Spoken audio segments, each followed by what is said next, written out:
Hey guys, this is Steli After with Close.io. Today I want to talk about using the follow up to becoming a priority for others and helping the people you work with keep their deadlines and succeed with their deliverables and making sure that your shit always gets done. Now, let me tell you a story.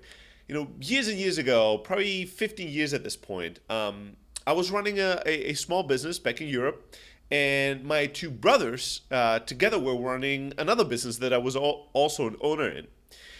Both these businesses had a common vendor. It was a design, print, and promotional shop. These guys would, create flyers, posters, signage, all kinds of like promotional material. And that company was run by a really young, ambitious, cool, crazy, unorganized guy, right? So we were very friendly with him, but a pattern that I noticed was that my brothers kept complaining that this dude never kept his deadlines. He was always late. Their signage would arrive late. Their flyers would arrive late. It was always anything he ever promised to do would happen 1 or 2 weeks too late. And half of the time, there was a mistake done, right? There would be some mistake in the design, some mistake, misprinting, something. This guy was not really on top of his game in creating, being perfect at his craftsmanship, but he was competitively priced. We knew him, we liked him. So my brothers kept using him, kept working with him as a vendor, just kept bitching and whining and complaining about how painful it was to work with him and how outrageous it was that he again didn't deliver on time. At some point, I thought that was funny and weird and ironic because number one, if you keep complaining about something, I mean, give me a break. How can you be surprised and outraged again and again and again? At some point, don't you have to expect that? Don't you have to give this guy 2 weeks earlier deadline if you know that he's always 2 weeks late? Like, it's crazy how human beings keep doing the same things expecting different results and then think the world is crazy and getting more and more frustrated, more and more angered by that reality. I'm a big proponent of embracing reality, not fighting it. And I'm a big proponent of finding solutions and not worrying about the problem. So here's what happened one day. One of my brothers was bitching and moaning, complaining about this guy again. And I stopped him and I said, you know what's funny? All the stuff he does for my business, for this other business, he always delivers on time. Always. And with zero mistakes. My brother looked at me and went, really? I said, yeah. Everything he's ever done for me was always on time. And my brother started screaming, wow, this is outrageous and blah, blah, blah. And you're his favorite and he just admires you, likes you so much and that's blah, blah, blah. He started feeling even more hurt and more outraged by that statement.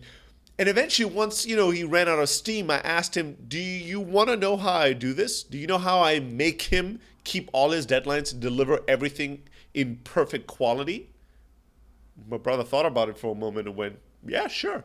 How do you do it? Or what do you do? Here's the secret. I told him, here's how I work with this guy.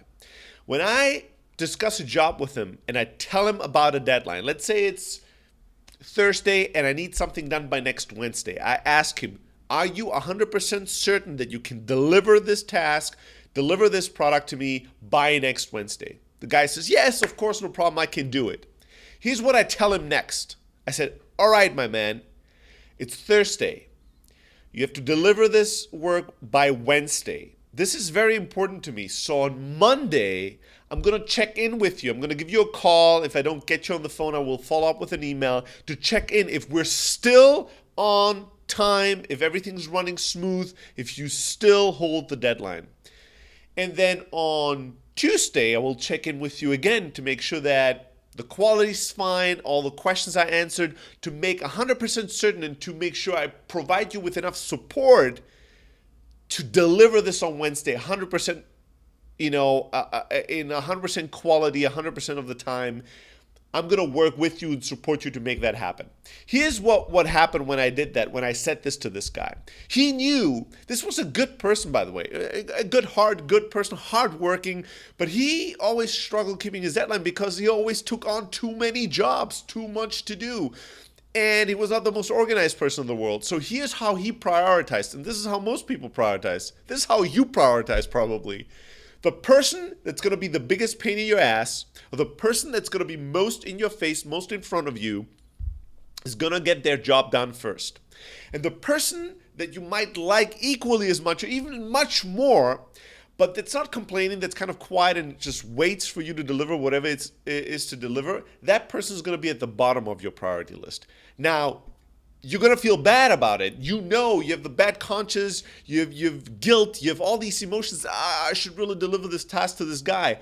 But because he's not keeping you accountable, and because this person is not calling you every day, making sure that you're going to prioritize, you prioritize based on the people that do, the ones that call you, and the ones that you know, oh shit, if I don't deliver on Wednesday, I'm going to be in trouble. And even more so, I'm not going to get a chance to wait till Wednesday to know if I deliver or not. This person's going to call me on Monday to check in if I'm on track.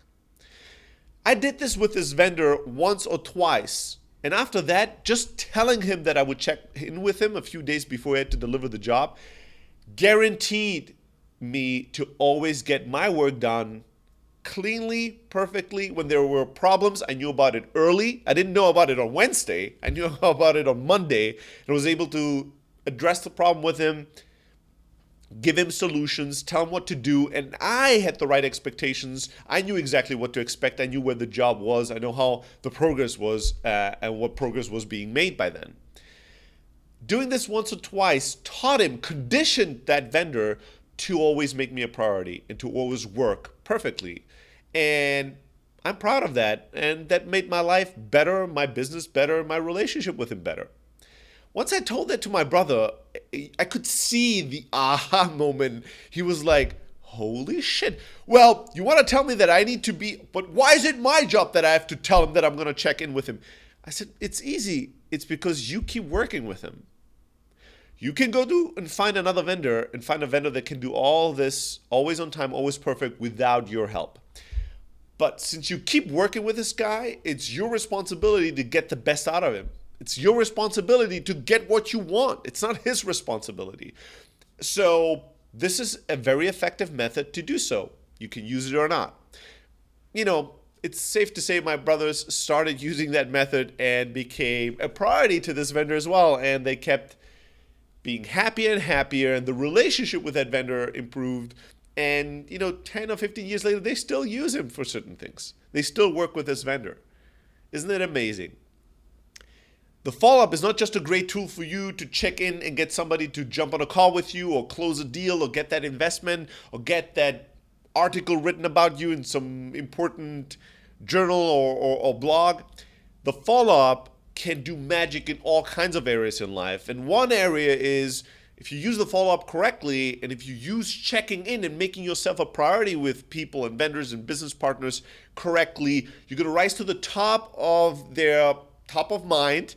You're going to rise to the top of their priority list. And with that, your chances of success are going to be so much higher. And this is not just with vendors, it's with partners. Let's say you want to do a partnership with somebody. Well, they're doing a partnership with tons of other businesses and they have tons of other things on their plate. And there's a constant demand on anyone's and everyone's time. If you want to be priority, you make sure that you over-communicate, you check in, you follow up, you follow through harder than everyone else, and get stuff done that nobody else does on time and in perfect quality. You're going to be crushing it. So I hope that this mindset of following up, following through, checking in, and turning yourself into a priority is going to be useful in many, many areas in your life, not just when it comes to sales and startups. Share your stories with us. Tell us about your follow-up philosophies, your follow-up strategies, your follow-up successes, and we'll share it with the world, and let's all raise our follow-up game and get more things done and more things accomplished together. Subscribe to our YouTube channel. Make sure to subscribe to our blog, blog.close.io. And if you want to get personally in touch with me, just shoot me an email, stelly@close.io. Love to hear from you. I'd love to help you crush it and hustle harder than ever before. All right, go out there and get them.